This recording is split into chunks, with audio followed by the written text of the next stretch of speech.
السلام علیکم، میں ہوں آپ کا ہوسٹ زین العابدین اور آپ دیکھ رہے ہیں اسٹریٹ نیوز پاکستان۔ پاک ٹی ہاؤس میں انجمن ترقی پسند مصنفین کا ہفتہ وار اجلاس،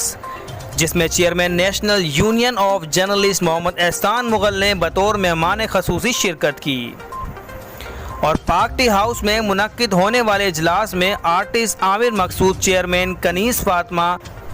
لٹریری سوسائٹی کی نمائش کے ادبی فن پاروں کو رکھا گیا۔ آرٹسٹ عامر 16 سال سے ادب کو نئی نسل میں منفرد انداز میں فروغ دینے میں کوشاں ہیں،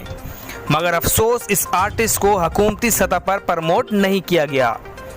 chairman national union of journalist Muhammad Ehsan Mughal نے اس پروگرام میں آرٹسٹ عامر کو پروموٹ کرنے کے لیے خصوصی طور پر شرکت کی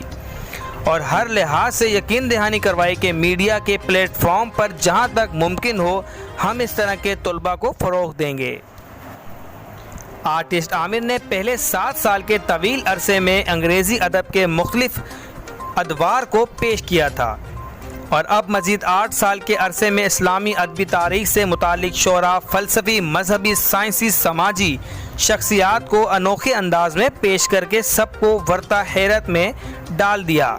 اجلاس میں محمد احسان مغل نے آرٹسٹ عامر مقصود کو پروموٹ کرنے کا اعلان کیا۔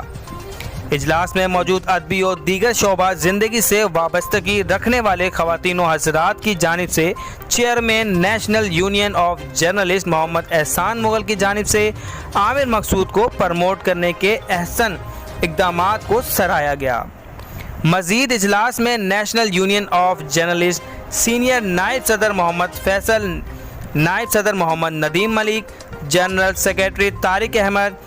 Senior joint secretary Muhammad Afzal Ranjha سمیت دیگر نے شرکت کی اور آرٹسٹ عامر مقصود کے فن کو